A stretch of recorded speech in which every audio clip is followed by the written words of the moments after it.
हाँ बच्चों, अज आप 14.2 एक्सरसाइज की इंट्रोडक्शन करांगे। ठीक है। हाँ बच्चों, ये पहली डेफिनेशन है रोटेशनल सिमिट्री। रोटेशनल सिमिट्री की होंगी है, कहता रोटेशनल मतलब घूमन की सममिति। ठीक है।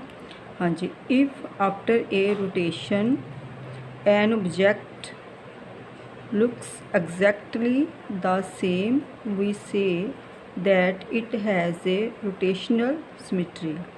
हाँ जी बच्चे, इसका मतलब की होया वा, इसका मतलब यह है कि जे रोटेशन तो बाद मतलब कि घूमन तो बाद एन ऑब्जेक्ट वस्तु जी लुक्स एग्जैक्टली द सेम मतलब कहता घूमन तो बाद जो कोई चीज़ जी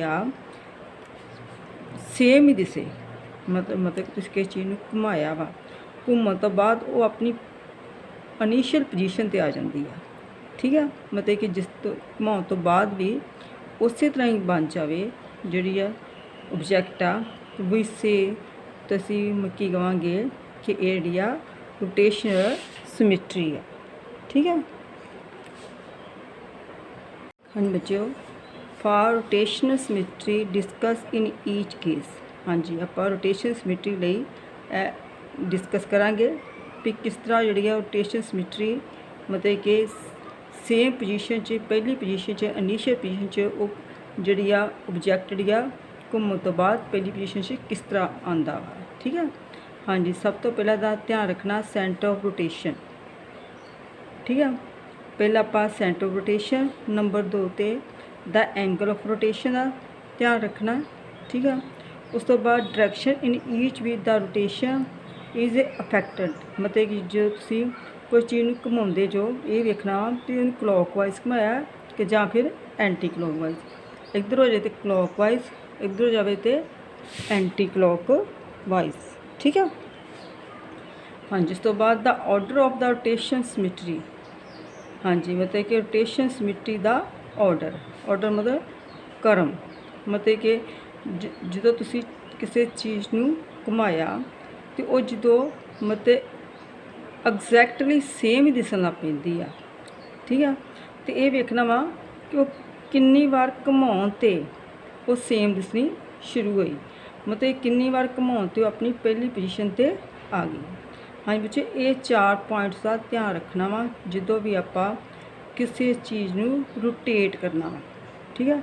रोटेट करन लगे ध्यान रखना वा। हुण मैं 1 बाय 1 करके तुहानूं इहदे बारे होर डिस्कस करांगे आपां। ठीक है। पॉइंट लै है सेंटर ऑफ रोटेशन। ठीक है। पहला आप चीज़ का सेंटर वेखना। ठीक है। Rotation turn an object about a fix point, this fix point is the centre of rotation. हाँ जी, कहने का भाव ये आ कि जो आप किस चीज़ रोटेशन करते हैं मतलब किस चीज़ नूं घुमाउंदे आ तो घुमाउणा कित्थों आ, एक फिक्स पॉइंट तो घुमाउणा वा।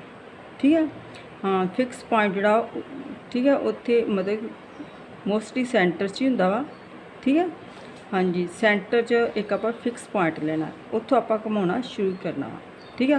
हुण जिस तरह बच्चों तुसीं देखिया होगा कि फैन देखिया होगा, सीलिंग फैन देखिया वा। ठीक है। इस तरह तुसी बच्चे जिहड़े भंबीरी घुमाउंदे वो देखी होगी, उसका एक फिक्स पॉइंट हुंदा वा। ठीक है। वो उस दे दुआले ही मान लो कि वो चीज़ां घूमदियां, जिस तरह मान लो कि फैन आ। ठीक है। वो आसे पासे जो ब्लेड हुंदे आ। ठीक है। तो वो एक फिक्स पॉइंट तो ही घूमते आ। ठीक है। हाँ जी, वो बन गया सेंटर। हुण वेखो सैकेंड की सैकेंड है द एंगल ऑफ रोटेशन मतलब कि जो वो घूमता वा तो कि आप ये भी ध्यान रखना कि घूमन वेले एंगल का ध्यान रखना। ठीक है। हाँ जी, मतलब कि इसका ध्यान रखना वा आप चीज़ नूं इस तरह घुमाउणा वा कि वो जी मान लो कि एक बार रोटेट किया या 2 बार रोटेट किया या 3 बार रोटेट किया या 4 बार रोटेट किया, पर वो इक्को एंगल दे नाल ही रोटेट होवे। मान लो जो तुसीं एक बारी 90 डिग्री ते उन्होंने टर्न किया वा तो फिर जो तुसीं सैकेंड टर्न लैनी आ उदों भी 90 डिग्री ही लैनी, थर्ड टर्न लैनी है तां भी 90 दी। जे तुसीं पहली टर्न लई आ 120 दी, ठीक है, तो दूजी टर्न भी तुसीं 120 दी ही लओगे। और बच्चों हुण तुसीं ये सोचना वा कि सानूं किद्दां पता लगूगा कि असीं 90 दी लैनी है कि 120 दी लैनी है। हाँ जी बच्चों, जो चीज़ अपनी पहली पोजीशन ते पहुँचती आ सेंटर जो सेंटर च हुंदा ना पॉइंट, हाँ जी बच्चों, पहली पोजीशन ते पहुँचण वास्ते आपां नूं कंप्लीट राउंड लाउणा पैंदा, ठीक है। तो कंप्लीट राउंड तुसीं सिੱਖਿਆ ही है कि कंप्लीट राउंड तां ही लगूगा जे 360 का एंगल बनूगा। इस कोलों तुसीं जदों एंगल दे नाल तुसीं घुमाउंदे जो तो ये गल दा ध्यान रखना वा कि मतलब कि एक चक्कर लाउण दे नाल ही 360 बन जाता है, ठीक है, कि दो चक्कर लाउण नाल बनता है, दो चक्कर नाल सॉरी बच्चों, दो टर्न लाउण नाल बनता 360 डिग्री, कि मतलब कि 3 टर्न लाउण नाल 360 डिग्री एंगल बनता। जो तुसी टर्न लाई जो 360 एंगल बन गया, ठीक है, तो बनना उत्थे चाहिए वा ओरिजिनल पोजीशन ते, जो दी असली पहला पोजीशन सी उत्थे जाके 360 बनना चाहिए। यह कोल आपां बड़ा सोच के रहना कि असीं जिहड़े सेंटर तो किन्ने डिग्री ते आपां ऑब्जैक्ट नूं घुमाउणा हैगा तां कि वो कंप्लीट कहदा पा 360 डिग्री तक घूम सके। तो यह भी ध्यान रखना वा कि कितनी बार तुसीं टर्न लाई कि वो घूम गई, ठीक है। और थोड़ी मैं विस्तार नाल तुहानूं दसदी हाँ। अब देखो ये हाफ टर्न मीनस रोटेशन बाय 180। जो तो हाफ टर्न मान लो तुसीं हाफ टर्न लाउणी है तो उन्हें कित्थे घूमना वा, कितना एंगल बनना 180 डिग्री। एक क्वार्टर टर्न, ठीक है, हाँ जी, क्वार्टर टर्न ते कितना घूमना उन्हें 90 डिग्री, मतलब क्वार्टर में चौथाई, ठीक, चौथा हिस्सा, ठीक है, इस तरह 90 डिग्री घूमूगा। रोटेशन में भी क्लॉकवाइज या एंटी क्लॉकवाइज, ठीक है। हाँ जी, उस तो बाद देखो मैं दस ही चुकी है in a complete of the 360 degree the number of the times in object looks exactly the same is called the order of rotation symmetry. हाँ जी बच्चों, फिर मैं गल पहला ही दस दी है कि वेखना वा कि 360 कंप्लीट करने वास्ते उन्होंने कितनी बार मतलब कि टर्न करनी पई। जिन्नी बार टर्न करनी पई, मान लो कि 360 तक पहुँचने वाले उन्होंने 4 बारी टर्न लेना पाया 90 का सपोज करो, ठीक है, तो वो जी ऑर्डर क्या होगा 4 हो जाएगा। अब फॉर एग्जांपल जिस तरह the order of A square is 4। हाँ जी बच्चों, असी स्केयर का ऑर्डर कितना होगा 4, किस तरह, क्योंकि आप स्केयर नूं 90 ते आप टर्न लवांगे तो 4 बार टर्न लवांगे ना तो वो कंप्लीट सर्कल बन जाएगा, मैं 360 ते पहुँच जाएगा, ओरिजिनल जी उसकी पोजीशन आ जाएगी। ये तो सैकेंड का है फस्ट सैकेंड।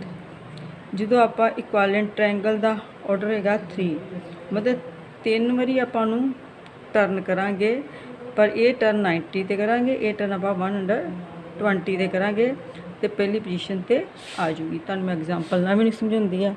हाँ जी प्यारे बच्चों, मतलब कि इन्हां चीज़ों नूं तुसीं चंगी तरह समझना वा, जिहड़ी कि इंट्रोडक्शन आ, इंट्रोडक्शन समझण दे नाल ही तुहानूं एक्सरसाइज अपने आप आ जानी है। जे तुसीं इंट्रोडक्शन नूं नहीं समझोगे तो फिर तुहानूं समझ नहीं आनी कि मैडम किस तरह कही जाते हैं इन्ने डिग्री ते घुमाउणा हैगा वा ते इन्ना ऑर्डर बनिया। हाँ जी देखो बच्चों, तुहानूं एग्जाम्पल के थ्रू मैं समझाऊनी होर चंगी तरह। हाँ जी देखो, 3 क्वार्टर टर्नस लई है about the centre of the square marked, इस तरह तुम मार्क करता है देखो, ठीक है, मतलब स्केयर लिया, ठीक है, वो सेंटर च इस तरह के मार्क कर दिता। हाँ जी, पहला पॉइंट की सेंटर आप लेना है ना, ठीक है, तो जे मतलब कि हुण तुसीं कह देना इनिशियल पॉइंट सेंटर आ, इनिशियल पॉइंट, ठीक है, स्टार्टिंग पॉइंट आवा एक initial point, initial position centre दी होगी, ठीक है। ऐ आप हुण तुसीं वेख रहे जो कि मैं की कीता वा कि इत्थे P पॉइंट लिया ताकि तुहानूं दिसी चले कि पहला P इत्थे सी, घूमन दे नाल इत्थे आ गया, फिर P फिर इधर चल गया, मतलब उस तो बाद देखो इत्थे चल गया, फिर इत्थे चल गया, फिर पहली पोजीशन ते आ गई। देखो यह दोने उत्थे P आ गई। ठीक है, ਇਹਦੇ ਨਾਲ ਸਾਨੂੰ पता लग जाता कि वाकई जी ਜਿਹੜੀ ਆ इनिशियल फिगर आ ओरिजिनल फिगर दे इक्वल बन गई आ। ठीक है, हाँ जी देखो हुण आपां ਇਹਦਾ सेंटर आ।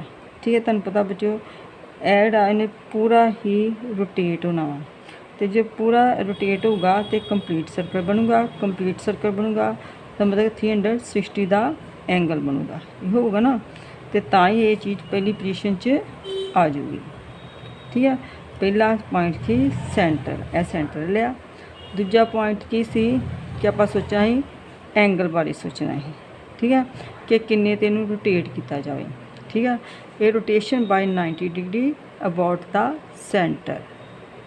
ठीक है, हाँ जी सेंटर तो आप 90 डिग्री तेनू रोटेट किया, 90 डिग्री रोटेट किया ना, पहला 90 डिग्री इत्थे ही, फिर इत्थे आ गया, P इत्थे ही, P इत्थे आ गई, सारा कुछ चेंज होता पाया। देखो बच्चों आ डॉट लाइन पहले इस तरह ही, ये नाल ही घूमन नाल इधर आ गई, तो आ डार्क लाइन जी वो इस तरह हो गई।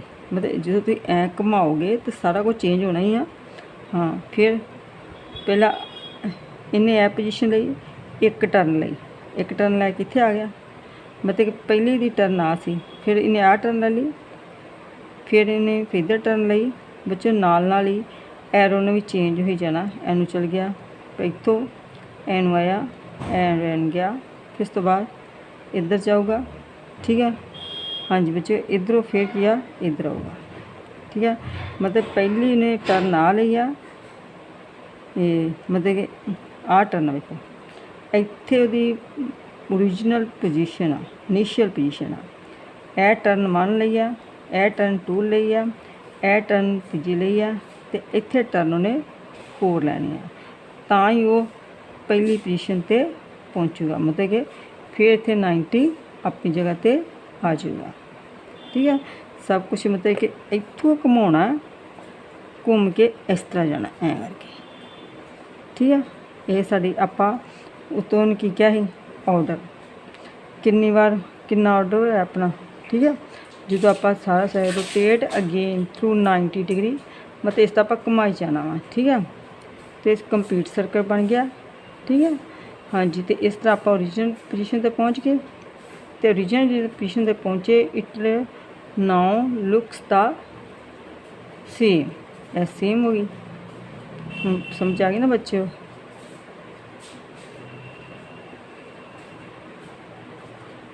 हाँ जी, हुण इस फिगर च आपां की वेख्या, the square has rotation symmetry of order 4 about the it is centre. ठीक है, हुण आपां की ऑब्जर्व किया, centre rotation is the centre of the square, angle of rotation 90 degree, direction of rotation जो क्लॉकवाइज, डायरेक्शन आप clockwise, the order of rotation symmetry 4। हाँ जी, इसका मतलब कि तुहानूं इन्हां चों कोई पुछ लेंदा, होर ही टाइप नाल पुछना भी किन्ने डिग्री ते रोटेट किया, 90 डिग्री। ऑर्डर ऑफ रोटेशन कितनी हुई, 4, किहड़ी डायरेक्शन च हुई, क्लॉकवाइज। इस तरह भी क्वेश्चन पूछा जा सकता है। ठीक है, हुण नैक्सट आपां देखने आ। हाँ जी बच्चों, हुण आपां एक ट्रायंगल लैके देख लैंदे आ।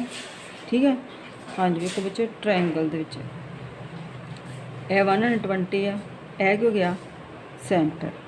ठीक है, हाँ जी बच्चों इन्हें पहला रोटेट किया इत्थे 1 नंबर पे, फिर दूजा रोटेट किया इत्थे आ गया। ठीक है, फिर तीजा रोटेट किया तो इत्थे पहुँच गया। इसका मतलब कि ये पहली पोजीशन ते ए पहुँचा। बाकी तुसीं वेख रहे जो जो इनू किया आपां टर्न लई जो रोटेशन की, पहला आर इत्थे आ गई, फिर इधर आ गई, फिर ऊपर चल गया, मतलब ए इनिशियल पोजीशन सी ते आ सेम ओरिजिनल पोजीशन आ गई। बच्चों वो 90 डिग्री का लिया, ये आप 120 का लिया, क्योंकि ये तुहानूं मैं पहला ही दस चुकी है भी इस गल का भी ध्यान रखना वा कि किन्ने दा आपां एंगल लईए कि वो टर्न करन दे नाल 360 भी बने तो पूरा सर्कल भी बने तो पोजीशन भी। ठीक है।